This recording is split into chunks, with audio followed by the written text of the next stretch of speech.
M'dzina la Atate ndi la Mwana ndi la Mzimu Woyera. Amen. Tikulandireni abale ndi alongo mwa Ambuye lero lachisanu pa 15 November 2024. Ndipo lero mpingo ukutipempha kuti tisinkhesinkhe ndi kuphunzirapo pa moyo wa St. Albert the Great. St. Albert the Great iyeyo anabadwa mu dziko lija la Germany, ndipo maphunziro ake adachita m'masukulu amene anali odziwika bwino, amene anamuthandizira kuti apite patsogolo ndi maphunziro ake, komanso akhale munthu wa nzeru zakuya. Koma ngakhale adazindikira kuthekera kwake, Albert the Great iye adalolera kuti ndi mphatso zake zimene Mulungu adamupatsa atumikire nazo mpingo. Chifukwa chake pambuyo pake analowa unsembe mu chipani chija cha Dominicans, ndipo mu unsembe wake adaphunzitsa ma university, masukulu awo kachenjede akuluakulu odziwika bwino, mwachitsanzo University of Paris, kumene ena mwa akuluakulu mu mpingo oyera komanso akatswiri ndi aphunzitsa akuluakulu a mu mpingo ngati Thomas Aquinas anaphunzira pasi pa iyeyo. Koma ngakhale iye anali wa nzeru zakuya chotero, adazindikira kuti nzeru zimene iye ali nazo ni mphatso ya Mulungu, ndipo anamupemphanso Mulungu kuti nzeruzo zimuthandize kuti amudziwe Mulunguyo mwakuya bwino, komanso awazindikiritsenso anthu ena za chikondi cha Mulungu, komanso kuti Mulungu ndi ndani. Tonsefe amene ife tikumvetsera, tikuonera, tili ndi mphatso zosiyanasiyana. Lero ndi tsiku lonena kuti timufunse Mulungu kudzera muneneri wa Alberto oyera kuti Ambuye tandithandizeni kuti mphatso zimene ndili nazo ndikutumikireni nazo moona, ndipo ndikukondeni moposa kale. Kaya tili ndi mphatso ya nzeru, anthunso amudziwe Mulungu, nafenso timudziwe Mulungu ndi kumukonda Mulungu. Mawu athu oyamba akuchokera mu kalata yachiwiri ya Yohane mutu 1 kuyambira ndime 4 kukalekeza ndime ya 9. Amene akutiwerengera mawu oyamba ndi Admin Nizes Jaulan kuchokera ku St. Pius Parish mu Archdiocese ya Blantyre. Ndipo uthenga wathu wabwino walero ukuchokera mu uthenga wa Luka mutu 17 kuyambira ndime ya 26 kulekezera ndime ya 37. Amene akutiwerengera mawu amthenga wabwino komanso kutigawira mawu ndi Reverend Father John Enoch Kaliwamba kuchokera ku Our Lady of Fatima Salima Parish mu Archdiocese ya Lilongwe. Abale ndi alongo mwa Ambuye, tiyeni tikhalire limodzi. Mawu oyamba achoka nkalata yachiwiri ya Yohane. Zachoona ndi chikondi. Ndidakondwera kwambiri kuti ndinapeza ana anu ena akuyenda motsata choona, monga Atate adatilamulira, ndipo tsopano ndikupemphani mayi, tizikondana. Pakutero sindikukulemberani lamulo latsopano ayi, koma lomwe lija limene takhala nalo kuyambira pachiyambi. Chikondi chimene ndikunenachi nchakuti tikhale omvera malamulo a Mulungu. Lamulo limene ndikukulemberanilo monga mudamva kuyambira pachiyambi ndi lakuti moyo wanu uzikhala wachikondi. Paja pakuoneka anthu ambiri onyenga pa dziko lapansi, iwo savomereza kuti Yesu Khristu adazakhaladi munthu. Munthu osavomereza zimenezi ndi onyenga ndiponso owukira Khristu. Chenjerani kuti mungataye chimene mwagwirira ntchito, koma yesetsani kuti mukalandire mphotho ya mthunthu. Aliyense amene sasunga chiphunzitso cha Khristu koma amaonjezerapo zina alibe Mulungu. koma amene amasunga chiphunzitsocho ameneyo alinso ndi Atate ndi Mwana. Amenewa ndiwo mawu a Ambuye. Tithokoze Mulungu. Zamene Mulungu adzakhazikitsira ufumu wake. Ambuye akhale nanu, akhalenso ndi mzimu wanu. Mawu a Uthenga Wabwino monga adalembera Luka woyera. Ulemu kwa inu Ambuye. Monga momwe zidachitikira pa nthawi ya Nowa, zidzateronso pa nthawi ya Mwana wa Munthu. Masiku amenewo anthu ankangodya ndi kumwa, ankakwatira ndi kumakwatiwa, mpaka tsiku limene Nowa adalowa mchombo. Pamenepo chigumula chidafika nkuwawononga onse. Monga momwe zidachitikiranso pa nthawi ya Loti, anthu ankangodya ndi kumwa, ankagulitsa malonda, ankadzala mbewu, ankamanga nyumba. Koma tsiku limene Loti adatuluka m'Sodomu, Mulungu adagwetsa moto ndi miyala yoyaka ya safule nkuwawononga onsewo. Zidzateronso pa tsiku limene Mwana wa Munthu adzaoneke. Tsiku limenelo amene ali padenga asadzatsike kukatenga katundu wake m'nyumba. Chimodzimodzinso amene ali kumunda asadzabwerere ku nyumba. Kumbukirani za mkazi wa Loti. Aliyense oyesa kudzisungira moyo wake adzawutaya, koma owutaya adzawusunga. Kunena zoona, usiku umenewo padzakhala anthu awiri pa bedi limodzi. Mmodzi adzamtenga, winayo nkumusiya. Azimayi awiri adzakhala akusinja pamodzi. Mmodzi adzamtenga, winayo nkumusiya. Anthu awiri adzakhala ali kumunda. Mmodzi adzamtenga, winayo nkumusiya. Apo ophunzira ake adamufunsa kuti, kodi zimenezi zachitika kuti Ambuye? Yesu adati, kumene kwafera chinthu, kumeneko kumasonkhana miphamba. Uthenga wa Ambuye. Ulemu kwa inu Ambuye Yesu Khristu. Lero Ambuye Yesu akupitiriza kufotokoza, kuphunzitsa zamene Mulungu adzakhazikitsira ufumu wake. Ndipo Ambuye Yesu ayamba kufotokoza ndi ma-event ndi zochitika zosiyanasiyana zimene zidachitikako mbuyo mu mbiri ya chikhulupiriro. Ndipo Ambuye Yesu akufotokoza kwambirira kunena kuti monga momwe zidachitikira pa nthawi ija ya Nowa, zidzateronso pamene Mwana wa Munthu adzabwera kudzakhazikitsa ufumu wake. Kodi nthawi ya Nowa chinkachitika ndi chani?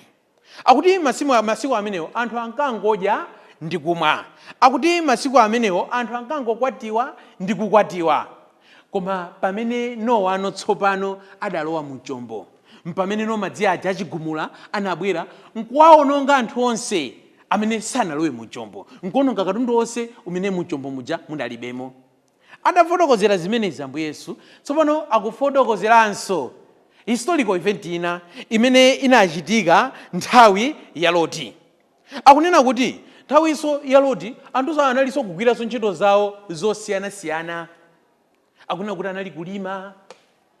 Koma pamene Loti adangotulukamo mu mzinda umenewu wa Sodomu, nthawi yomweyo mpamenenso chigumulaso chidatani chidabwera ndi kuwononganso mzinda umenewo. Kodi uthenga wabwino wa lero ukufuna utiphunzitse chani zokhudza ufumu wakumwamba? Kodi uthenga wabwino wa lero ukufuna utiuze chani zokhudza tsiku lomaliza? Uthenga umenewu poyambirira ukutiuza kunena kuti God will find us in our ordinary events of life. Mulungu adzatipeza mu zochitika zathu za tsiku ndi tsiku. Ngati mmene anthu aja anali kukwatiwa nthawi ya Nowa, anali kukwatira nthawi ya Nowa, anali kumwa nthawi ya Nowa, anali kudya nthawi ya Nowa, nafenso Mulunguso adzatipezanso mu zochitika zathu za tsiku ndi tsiku. Ndipo ngati kuli kuti Mulungu tachita zomukomera, zimene ife tikuyenera kuchita tsopano ndi kusamalitsitsa kuna kuti zochitika zimene ife tikuzichita tsiku ndi tsiku zikhale zochitika zimene sizikutipanga kuti tiyiwale zonena kuti tsiku lina lili nkudza. Pali nyimbo ija imene timakonda kuyimba pa maliro. tsiku lina lili nkudza, tikalandire dalo. Kunena kuti pamene ifeyo tikukwatira tizizindikira kuna kuti tsiku lina lili nkudza. Pamene ifeyo tikulowa usembe tizizindikira kuna kuti tsiku lina lili nkudza. Pamene ifeyo tikulima tizizindikira kuna kuti tsiku lina lili nkudza. Pamene ifeyo tili pa business tizizindikira kuna kuti tsiku lina lili nkudza. Popeza kuti Mulungu adzatipeza mu zochitika za moyo wathu. Koma ngakhale adzatipeze mu zochitika za moyo wathu, adzatipeze kuna kuti we are fully awake, we are vigilant. Zochitika zathu tili maso, ndipo zochitika zathuzo zikutiyenereza kunena kuti tilandiredi chipulumutso. Ndiye phunziro loyambirira limene ife tikuliphunzira. Tikamakhala mu banjamo tizifunseni kuna kuti banja langa mmene ndikukhalira pa banja zichapamachita zija pa banja paja, kodi akamabwera Mulungu adzakupezani muli oyenera? Tikamakhala musembe zimene timachita musembe sitikunena tu zochita zake zomakumetsera nyimbo, zomachita kuimba, kumachita kuimbira misa. Ayi, sitikunena zochitika zimenezo, koma makhalidwe athu adzakhala otiyenereza kunena kuti Mulungu adzatiuze kuti usembe wanu mudakhala moyenerera. Mulungu adzagwiritsa ntchito zochitika za tsiku ndi tsiku za moyo wathu, za mautumiki athu osiyanasiyana, kunena kuti ifeyo notsopano tilowe mu ufumu wake. Kenaka uthenga wabwino wa lero ukupitirizanso kufotokoza kunena kuti pamene Mulungu adzabwera zidzakhala ngati iwo amene awapeza ali pa bedi limodzi akugona, ndipo adzatengapo mmodzi wina nkumusiya. Dzakhala ngati iwo amene awapeza akulima, ndipo mundamo adzatengamo mmodzi wina nkumusiya. Adzakhala ngati iwo amene awapeza akusinja, ndipo adzatengapo mmodzi wina nkumusiya. Kodi pamenepa pakufuna kuti patiunikire chani? Pakufuna patiunikire poyambirira penipeni kunena kuti Mulungu amabwera nthawi imene ife tikuona kuna kuti apapa ndi zili bwino, apapa ndi zinthu zikuyenda, apapa ndi tili pamodzi, apapa ndi macheza akoma. Pamene Mulungu notsopano amabwera nkudzamtengapo wina. Pamene Mulungu amabwera notsopano nkuitanapo mmodzimmodzi. Ndakhala ndikunena kuti za tsiku lomaliza, za tsiku limene ife tidzachoke pa tsiku lino lapansi, zili ngati imene kumachitikira ku chipatala cha boma. Tisatenge cha private yayi, koma titenge chipatala cha boma kumene kumadzaza. Of course zinaso za private zinaso zimadzadzanso ndipo zimachitanso moteremo. Koma izi zimaonekera bwino ku chipatala cha boma. Ku chipatala cha boma mmakhala pa benchi pa mpando paja. Ndiye wina akalowa, akathandizidwa, akatuluka nkumapita, ndiye kuti aujena adokotala chameta ena alowe. Ndiye akatero wina omakalowa, uthandizidwa, nkumapita, amatiso winaso alowe, laini ija nkumatani, nkumasendera. Pamene anzathu akuatenga mu zochitika zosiyanasiyana, ena tinali nawo m'mabizinesi, ena tinali nawo m'maofesi, ena tinali nawo mu uzembe. Tizidziwa kunena kuti laini jano tsopano yamba kufupikira, ifeyo notsopano tayamba nokuyandikira. Theni yathu yoti tilowe nafenso yoti Mulungu atitane yamba kuyandikira. Koma kodi Mulungu adzandipeza ndili wokonzeka? Kaya ndi mukwaya muja tikamakhala akachokapo membala mmodzi wa kwaya kuti Mulungu wamuyitana kuti asiye moyo wa dziko lapansi, tizidziwa kuno kuti laini jamba kuyandikira.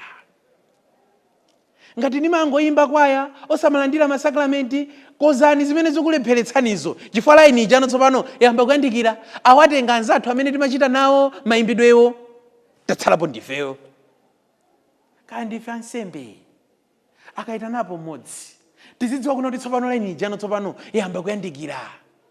Ndiye kuti ngati ansembe aja timacheza nawo, timawayendera kupalishi kuja, tidziwe kunena kuti tsopano laini ija tsopano yamba kufupikira, ikhalanso theni yanga kuti Mulungu andiyitane. Nimakonda kunena kawiri tikamayimba kwaya pamaliro, tidzidzifunsa kuna kuti kwaya ya leroyi ndi kwaya yachinamba chani imene ndi kuyimba anthu asadadzayimbe kwaya ineyo, asanadzayimbe nyimbo zoyimbira maliro aine. Kaya iwe ndi wansembe ukutsira nsembe ya misa, udzidzifunsa kuna kuti maliro anowa angatokala chingati wina wake wansembe wina asadadzabwerenso kudzapanga nsembe ya misa ya maliro ya ine. Kandi ife afumu amene timakatsekula kumanda, tizidzifunsa kuna kuti kodi ndikatsekula maliro kumandaku kachingati anthu ena asadadzatsekule kumanda tsopano kuti ndikukalowako ono ndineyo.